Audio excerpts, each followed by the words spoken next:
Hi hello नमस्कार मित्रमैत्रिणींनो, मी संध्या तुम्हा सर्वांचं स्वागत करते साफसफाईच्या आजच्या आपल्या नवीन पॉडकास्टमध्ये. चला तर मग मंडळी, जास्त वेळ वाया न घालवता सुरुवात करूयात आजच्या आपल्या चर्चेला. मंडळी, तुम्हाला तर माहितीच असेल ना की आजकाल काही लोक म्हणजे काही धुनी भांडीवाल्या बायका म्हणतात की आम्हाला रोस्टिंग रिॲक्शनचा काही फरक पडत नाही, आम्ही कुणाकडे लक्ष देत नाही, आम्ही रोस्टिंग रिॲक्शनला स्पोर्टिंगली घेतो. जसं माझं काम आहे तसं ते सुद्धा त्यांचं काम आहे अँड आय रिस्पेक्ट दॅट वगैरे वगैरे असं खूप काही काही बोलतात आणि म्हणतात माझं कर्म चांगलं आहे, सो मी कर्माला घाबरते वगैरे वगैरे. तर पण हे सगळं बोलण्यासाठी आहे, आडून आडून चोरून चोरून सगळं बघायचं, ऐकायचं आणि स्वतःच त्या शंका निर्माण करायचं आणि स्वतःच त्या शंकेचं निर्माण करायला बसणाऱ्या ह्या बायका आहेत. तर थंबनेल आणि टायटल बघून तर तुम्हाला समजलंच असेल. तर आज आपण बोलणार आहोत तुम्हा आम्हा सर्वांची नावडती धुनी भांडीवाल्यांची रचेता, खोटारडी टोळी बाळगणारी, लोकांना फसवेगिरी करून लोकांबद्दल पैसे उकळणारी कर्मा क्वीन उर्फ फणश्री उर्फ मावसी फौसी ह्यांच्याबद्दल. थोडंसं नाव सुचवण्यामध्ये थोडंसं कन्फ्युजन होत होतं, पण ठीक आहे, आपण सुचवू, आपण किती पण नावं सुचवू, एवढं काय त्याच्यामध्ये. तर रिसेंटली ह्या मावसी फावसीने, ह्या फणश्री काकूंनी आपल्या पडलेल्या व्ह्यूज गोळा करण्यासाठी व्लॉगिंग बंद करायचं नाटक केलं. तसं बघायला गेलं तर ही नागिनं हे व्लॉगिंग बंद करायचं, चालू बंद करण्याची नाटकं आहे ना बऱ्याच वेळेस करून बसली. त्यामुळे तसंच नेहमीप्रमाणे हिचा हा पण एक स्टंट व्हिडिओ होता. म्हणजे आता कसं, पडलेले पैसे गोळा करण्याचा हा एक फक्त स्टंट व्हिडिओ, बाकी काही नाही. असं टाकलं ना की लोक म्हणतात बाबा, आणि त्याच्यावर त्याचा एक मादक एक्सप्रेशनचा फोटो दाखवायचा आणि मग लोक येतातच बघायला. आणि तुम्ही तर नोटीस केलंच असेल की मागच्या ह्यांची जी पोलखोल झाली होती त्याच्यामध्ये तुम्ही पाहिलं असेल ह्या बाईचे टॅग्स कसे असतात, कुठले कुठले आणि नको नको ते कसले कसले टॅग्स लावते. मग विचार करा, असा फोटो, असा क्यूट बनून फोटो टाकल्यावरती लोक ऑफकोर्स बघायला येणारच. तसं ह्या बाईचे कर बाई कर. आता तुला ना हे पडलेले पैसा गोळा करण्याचा तुझे प्रयत्न करतेस ना, कर, त्याची तुला आता गरज आहे, आम्ही समजू शकतो. कारण कुठे पैसा फेकतेस तू ते आम्हाला कळतंय, दिसतंय. तुझ्याबद्दल जे लोक पॉझिटिव्हिटी पसरवत आहेत त्यांना पैसे फेकून त्यांच्या तोंडावर मारतेस ना, कळलं आम्हाला. पाहिलं का मंडळी, ही बाई ना शो ऑफ करण्याचा एक चान्ससुद्धा सोडत नाही. म्हणजे कसा सोन्याचा शो ऑफ करत होती ना, म्हणजे ही बाई बोलते की हिला बऱ्याच अशा रिकामटेकड्या महिलांनी आहे ना हिच्या दागिन्यांबद्दल विचारलं होतं, म्हणून बसली ही स्वतःचे दागिने दाखवायला. आता ही स्वतःचे दागिने दाखवत नव्हती, ती हे दाखवत होते की बघा मला बघणारे कसे मूर्ख आहेत, तुम्ही ना मला असंच बघत राहा, माझा गाऊन, माझी धुनी भांडी, माझं किचन, माझं हे, माझं ते, माझं तेल लावलेला चपचपीतला थोबाड आणि 1760 लावलेल्या क्रीम, हे ते बघा.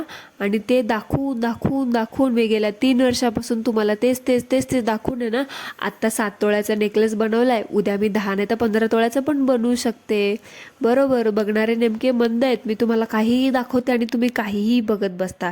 असंच तुम्ही बघत राहा आणि मला मोठं करत राहा. त्या दागिन्यांच्या थ्रू ती हे दाखवत होती. मला हे कळत नाही, ही बाई म्हणते मला कॉमेंट्स आल्या, मला कॉमेंट आला, मला बाईने हे विचारलं, मला त्यांनी ते विचारलं. मग ही बाई कॉमेंट का दाखवत नाही?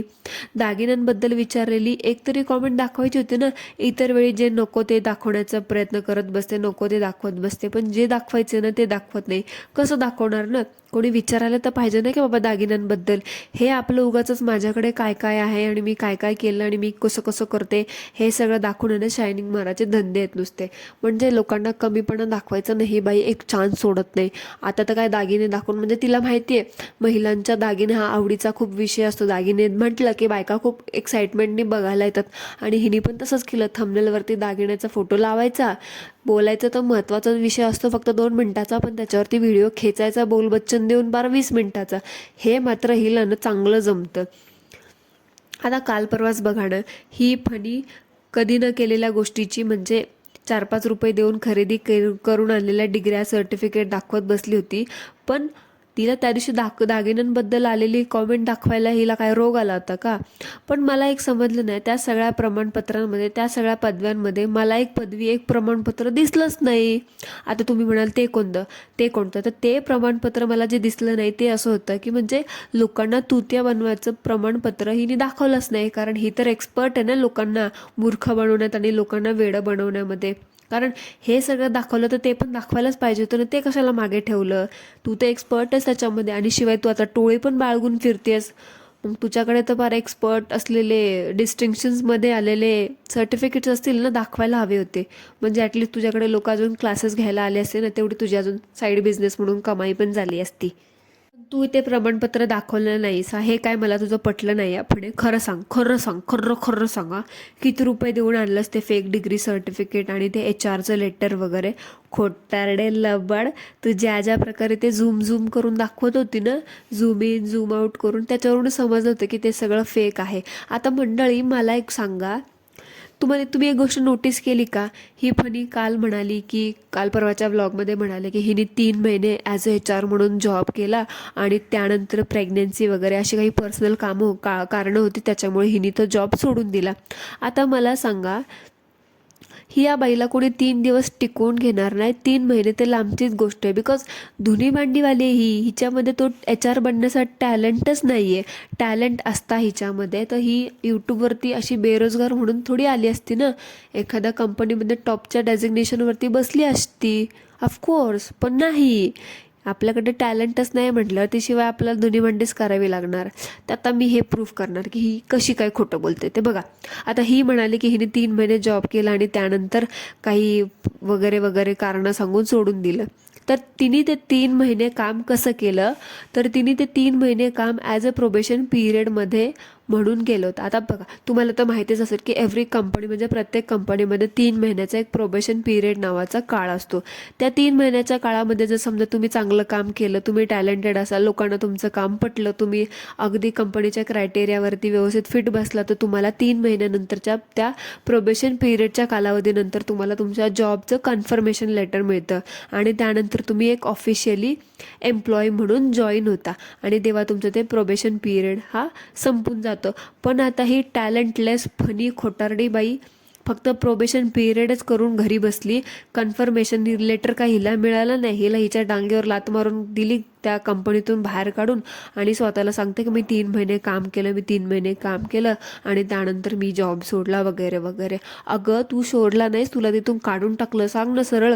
ॲटलिस्ट खरं बोलले तर लोकांच्या मनात अजून तुझी जागा जरा चांगली होईल की बाबा चला खरं बोलते. पण नाही, मी नेहमी म्हणते तसं जी खोटं बोलणार नाही ती धुनी भांडीवाली यूट्यूबर कसली ना. आणि तू तर सगळ्यांची मुखी आहेस, मुखी आहे, संघटनाच चालवतेस, टोळीच घेऊन फिरतेस धुनी भांडीवाल्यांची सोबत. तिथं बसते चाळीमध्ये आणि सगळ्यांची सूत्र हलवत असते तिथून. खोटारडी कुठली. मला तर वाटतंय ना, तिची मैत्रीण कोणती होती ना जी म्हणते की बाबा मी माझ्या मैत्रिणीसोबत मिळून HR साठी जॉईन केलं होतं, ती मैत्रीण आहे ना, तर मला तिची रिक्वेस्ट आहे, तू बाई ऐकत असशील ना तर खरं काय खोटं काय आता तूच कर, तूच बाकी होतीस. कारण प्रोबेशन पिरियड हा 3 महिन्याचा असतो आणि असं पण नाही की बाबा आम्हाला त्यातलं काही ज्ञान नाही, आम्ही पण कामं केलेली आहेत, सो आम्हाला पण माहिती आहे की प्रोबेशन पिरियड वगैरे काय असतो. पण ह्या बाईला माहिती आहे की हिचं ऑडियन्स एक नंबरचं अंधमंद भक्त आहेत आणि बावळट आहेत, त्यामुळे त्या लोकांना प्रोबेशन पिरियड वगैरे हे काही माहीतच नसेल. 3 महिने जॉब केला म्हणायचं आणि द्यायचं सोडून. 3 महिने कसले काय वगैरे वगैरे हे तर त्यांना माहितीच नसेल. त्यामुळे ही आपलं डेंगे हाकत असते मोठ्या मोठ्या. हिला वाटतं की हिच्या अंधबंद भक्तांसारखे बाकीचे सगळे पण बहिरे आहेत, त्यांना काय कळणारच नाही. पण तू स्वतःला जेवढी शाणी समजतेस ना तेवढे तुला बघणारे नाहीत, पण आम्ही आहोत. येस. मला तर आजवर काय वाटत होतं की ही बोंबली ना फक्त बिनडोक आहे, बिनकामाची, तिला काही येत नाही. पण सगळ्या धुनी भांडीवाल्या इथून तिथून त्या बोंबलीची कॉपी करतात. म्हणजे ती बोंबली ते बिचारी उगाचच बदनाम होती. म्हणजे बघा ना, मागे तिने कसं ते इंडिया वर्सेस पाकिस्तान मॅच चालू होती बघा, त्यावेळेस तिने कसा तो ड्रामा केला होता, ये ये आपण जिंकलो, आपण जिंकलो, कम ऑन इंडिया, असं केलं होतं ना. तसंच सेम ह्या वेळेस ह्या आपल्या फणश्री उर्फ मावसी फावसी उर्फ कर्मा क्वीन ह्यांनी वर्ल्ड कप व्हिडिओचा ड्रामा केला. सेम टू सेम तिचा व्हिडिओ उचलला आणि हिनी कॉपी केला. आणि त्यानंतर बघा तिने तिकडे मँगो मोदक बनवले आणि इकडे हिने आमरस मोदक बनवले, खाल्ले, वॉटेवर. पण आले ना कंटेंटमध्ये, आले ना सेम टू सेम. म्हणजे बघा किती तो चोरटेपणा, बापरे बाप. म्हणजे जरा पण भीती नाही वाटत का हो तुम्हाला किंवा एवढं same to same copy paste करायला? म्हणजे काय, म्हणजे काय काय कळ्या कळ्या कळ्या कळ्या असं व्हायला लागले बघा. ह्या लोकांचं बघून आहे ना आता आम्हाला पण तोतलापणा यायला लागलाय. काय बोलायचं. ह्या बाईचं ना खोटं मी आज उघडकीस पाडणार म्हणजे पाडणार. म्हणजे ही कशी डिग्री पास झाली ना मला काय कळतच नाही. म्हणजे एवढी लब्बाड आणि एवढी चावट बाई आहे ना ही. म्हणजे मला सांगा, त्या दिवशी ही गेली होती फिरायला शॉपिंग करायला त्या ZNM आणि फुडिओमध्ये तिच्या त्या भाचीला घेऊन. शॉपिंगच्या नावावर त्या पोरीला तर काय फक्त एक बॅग घेऊन कटवली आणि म्हणे घरी गेलो ट्राय करू, घरी गेलो ट्राय करू. ती घरी गेलं ट्राय करून दाखवेल. अगं काय काय ट्राय करून दाखवेल? दाखवलं तर नाही ट्राय करून काय? स्वतः तर नेहमी छोटी छोटी गोष्टी आणली की ट्राय करून दाखवत असते. मग ह्यावेळेस एवढी मोठी शॉपिंग केली होती तर मग ट्राय करून का नाही दाखवली? मी वाट बघत होतो की बाबा चला ट्राय करून दाखवेल, आता दाखवेल, मग दाखवेल. ट्रायल तर बाजूलाच राहिला. ती पर्स कसली होती ती सुद्धा दाखवली नाही. आली मोठी. आणि खरी मजा तर मंडळी आता आहे बघा. शॉपिंग बिपिंग झाली त्यानंतर बिचारी गेली होती एका रेस्टॉरंटमध्ये जेवायला. आता त्यावेळी होती रात्र. तिने आजूबाजूचं सगळं दाखवलं की हे इथे बसल्यावरती असं वाटतं की एखाद्या जंगलात गेल्यासारखं वगैरे वगैरे. आणि त्या दिवशी तिने मोहितं काय घेतलं ते मोहितोचं तिने ते क्लिअरिफिकेशन पण दिलं आणि तिने हे पण दाखवून दिलं की बाबा चला त्याला मोजिटो नाहीत म्हणत, त्याला मोहितो असं प्रोनाऊन्स करतात. तिने हे पण सांगितलं की ती शहाणी आहे, ते किती बाई मी हुशार, किती बाई मी हुशार, ते सगळं समजलं. पण लगेच तिने माती खाल्ली बघा. आता मोहितो बरोबर प्रोनाऊन्स केलं पण डिनरला लंच कसं काय म्हणालीस ग तू? म्हणजे आता आजूबाजूला तर संध्याकाळ दिसत होती. त्यानंतर ही डायरेक्ट घरी गेली. त्यानंतर डायरेक्ट नेक्स्ट डे दाखवला. नेक्स्ट डेला केली होती मिसळ. म्हणजे तो रात्रीचाच दिवस होता ना, तर तिथं डिनर लिहायचं ना. लिहिलं ते लिहिलं, अजून मोठं बोलली ते बोलली. चला ठीक आहे आपण म्हणू शकतो बोलताना कन्फ्युजन झालं असेल, पण तिने त्या मोठ्या अक्षरात अजून लिहिलं होतं की तिथे लंच. म्हणजे आता डिनरला लंच कधीपासून म्हणायला लागले का? मुंबईच्या भाषेमध्ये, चाळीतल्या भाषेमध्ये म्हणतात बाबा डिनरला लंच. तसं काय असेल ना तर मंडळी मला पण सांगा, म्हणजे जेणेकरून मी कधी मुंबईला वगैरे आले, कधी चाळ तर मी आजवर कधी माझ्या आयुष्यात बघितले नाही, चाळीमध्ये वगैरे कधी आली तर मला पण समजायला पाहिजे की बाबा चाळीमध्ये डिनरला लंच म्हणतात. नाही तर माझे वांदे व्हायचे ना हे असे. आता मला सांगा, आता कसली डिग्री घेतली हिनी आणि कशी काय पास झाली? मग असे मी म्हटलं तसं ना 4-5 रुपये देऊन खरेदी करून आणलेत ते पेपर आणि ठेवलेत फाईलमध्ये सजवून उगाचच. आणि राहिला प्रश्न काकूबाई त्या वॉशिंग मशीनचा आणि वॉटर प्युरिफायर घ्यायचा, तर घरकोंबडी तू दुसऱ्याच्या जीवावर बसून खाणारी स्वतःच्या पैशांनी वस्तू तू कशाला खरेदी करशील ना? ऑफकोर्स तुला ती आवडणारच नाही. स्वतःच्या पैशांनी घेतलेली वस्तू तिथे म्हणणार जागेचाच प्रॉब्लेम होता, ती खूप छोटीच होती, ती खूप मोठीच होती, एवढ्याच जागा कमी जास्त आहे तर मग दे एखाद्या मोठ्या कंपनीला ऑर्डर आणि घे तुझ्या मनाप्रमाणे कस्टमाइज करून. कशाला गेलीस तिथं घ्यायला? आली मोठी शहाणी म्हणे जागेचा प्रॉब्लेम आहे, ह्याचा प्रॉब्लेम आहे, त्याचा प्रॉब्लेम आहे. मला कळलं ग तू सुमडीमध्ये काय सांगायचा प्रयत्न करत होतीस. आता सुमडीमध्ये हळूच ही वय फुकट वस्तू मिळवण्याच्या तयारीत होती. म्हणजे बघा ना, कुठली कंपनी ती हागारो फिगारो असतील ना प्रमोशनसाठी वाट बघणारे, किंवा अजून कुठले ब्रँड्स असतील ते वाट बघत असेल की बाबा चला ह्या ब्रँडनी काय काय वस्तू लॉन्च वगैरे केल्या असतील आणि हिला त्या वस्तू फुकटात मिळवायच्या असतील, म्हणून सांगितलं की आपल्या व्लॉगद्वारे की मला आता ही वस्तू घ्यायची आहे, मला आता हे घ्यायचं आहे. तर मी गेले होते घ्यायला पण मला ते आवडलंच नाही, म्हणून इशारा केला फक्त. आता ती वस्तू पाठवते ह्यांना फुकटात. प्रमोशन पण होतं आणि वापर पण होतं. हे अंधबंध बघताना तुम्हाला हिचं हे वागणं कधी समजेल की नाही काय माहिती. समजणारच नाही. तुम्ही ज्या प्रकारे असल्या मूर्ख लोकांना डोक्यावर घेऊन बसताना त्यामुळे तुमच्या डोक्याचा भाग किती आहे हे कळतं. डोकं डोक्याच्या ठिकाणी नाही, तुमचं गुडघ्याच्या ठिकाणी आहे. आले मोठे शहाणे. मला तर कळतच नाही अंधबंध भक्त कसे बघतात हिला काय माहिती. ऑफकोर्स बघणारच, कारण ह्या बाईने वशीकरणाची झापडं जी लावली त्यांच्या डोळ्यावरती, बिचाऱ्यांना नाईलाज असून सुद्धा बघायला लागत असेल. आणि बापरे बापरे बापरे काय तो पोरगा एकच नंबर. मला तो म्हणजे एवढा समजूतदार झालाय ना, म्हणजे वयापेक्षा जास्त मोठा झालाय असं म्हणायला हरकत नाही. आता बघा ते आईस्क्रीमचं त्यांचा काहीतरी तो तिथे सीन चालू होता. त्या शॅमेजर त्याला कळलं नाही की आजवर ह्या फणश्रीने ह्या बाईने लग्न का केलं. म्हणजे लग्न हा एक प्रकारचा प्रयोगच होता शॅमेजर तुझ्यावरती.